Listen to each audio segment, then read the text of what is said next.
প্রথম দেখাতেই প্রেম, তাই বাড়ি না নিয়ে এসে পারলাম না। পরিষ্কার করতে পারবো না বলে পরিষ্কার করে নিয়ে এসে একদম ধুয়ে বেছে পরিষ্কার করে নিয়েছি।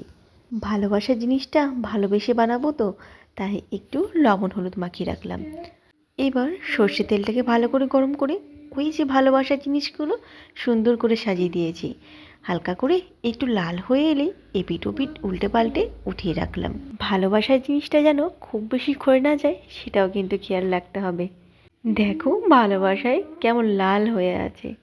ওই তেলের মধ্যেই 1 চামচের মতন ঘি দিয়েছি, শুকনো লঙ্কা আর ছোটো এলাচ আর একটা দারচিনি, মানে ওই গোটা গরম মশলা। তারপর ভালোবাসা জিনিসটাকে ভালোবেসে বানানোর জন্য রসুনটা একটু কম দিয়েছি, আদা আর পেঁয়াজটা একটু বেশি দিয়েছি।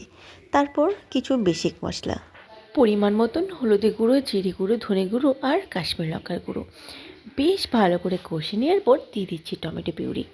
টমেটো পিউরিটাকেও বেশ ভালো করে কষিয়ে নিলে রেডি হয়ে যাবে আমাদের মশলাটা। তারপর ওই যে নারকেলের দুধটা দেখিয়েছিলাম, সেই নারকেলের দুধটা একটু একটু দিয়ে বেশ ভালো করে মশলাটাকে রেডি করে নিয়েছি। সাথে স্বাদ মতো লবণটাও দিয়েছি।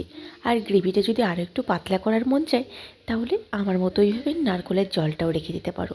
নারকেলের দুধ দেওয়ার জন্য যেহেতু মিষ্টি হবে তাই আমি আর আলাদা করে চিনিটা দিলাম না। গ্রেভিটাকে ফুটিয়ে নেওয়ার পর আমার ভালোবাসাগুলোকে বেশ ভালো করে সাজিয়ে কিছুক্ষণ ফুটিয়ে নেওয়ার পর একটু সোনাই সোহাগার মতন উপর থেকে একটু মালাইটা ছড়িয়ে দিলাম। ঢাকা দিয়ে এপিট ওপিট উল্টে পাল্টে নামানোর আগে সামান্য একটু ঘি দিয়ে দিলেই রেডি হয়ে যাবে আমার ভালোবাসার গলদা চিংড়ি। উপস, আমার না, সরি আমাদের।